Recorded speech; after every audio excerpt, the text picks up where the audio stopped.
Tahukah kalian apa itu perencanaan dan persyaratan efektif?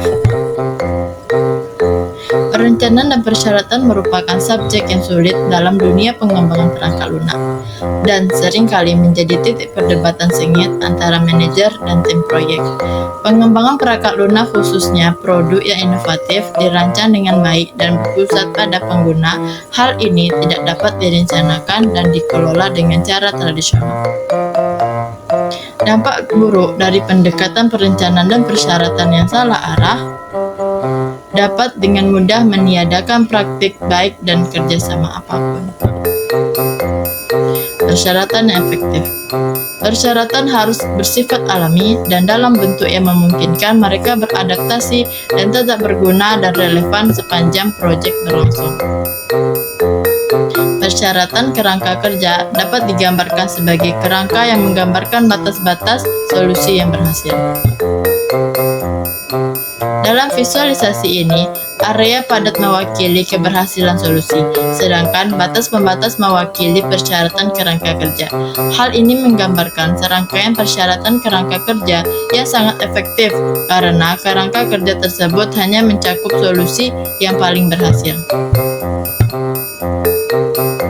Menyadari bahwa tujuan persyaratan adalah untuk mendefinisikan masalah dan bukan solusi, semua upaya harus dilakukan untuk memastikan bahwa tebakan terhadap solusi tidak menjadi parameter dalam persyaratan kerangka kerja.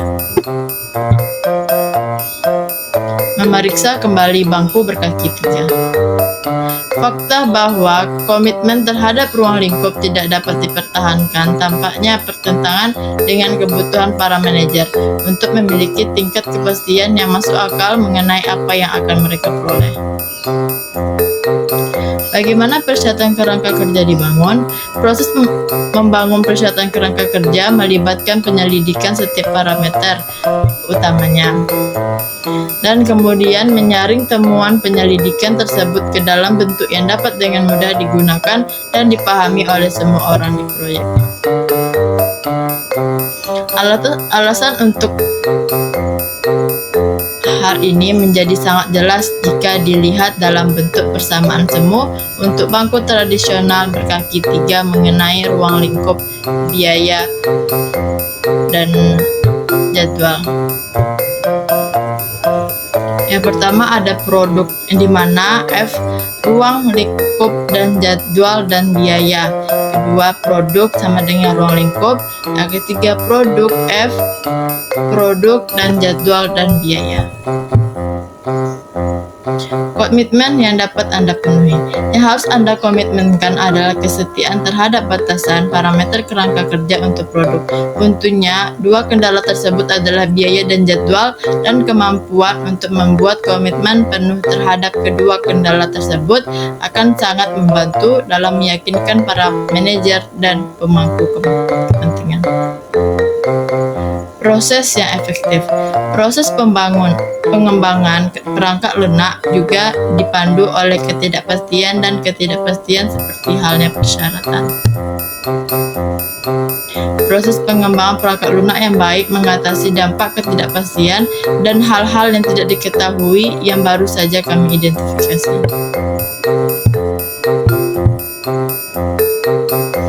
Ada 3 tujuan didukung dengan memadukan metodologi yang tepat dengan alat dan teknik yang efektif. Pertama, waterfall. Metodologi waterfall atau waterfall adalah yang paling akrab bagi orang-orang karena paling banyak digunakan dan juga tampaknya paling masuk akal. Kekuatan waterfall adalah memberikan banyak kejelasan dan kepastian melalui setiap langkah kerja. 2. Desain besar di depan. Istilah big design upfront adalah singkatan yang sering digunakan sebagai bentuk peyoratif untuk metodologi yang mirip dengan waterfall namun membawa langkah berarti ke arah yang benar. Seperti namanya, BDUV pada dasarnya melibatkan upaya desain awal yang besar sebelum rekayasa dan QA dimulai. Sejujurnya, BDUV adalah metodologi yang seringkali terpaksa digunakan oleh Effective UI, meskipun kami lebih memilih untuk melakukan sebaliknya. Agile dengan huruf kapital A. Agile adalah nama serangkaian metodologi yang muncul dari para insinyur perangkat lunak yang frustasi dan berusaha menemukan pendekatan yang lebih efektif terhadap pekerjaan mereka dibandingkan pendekatan tradisional yang gagal.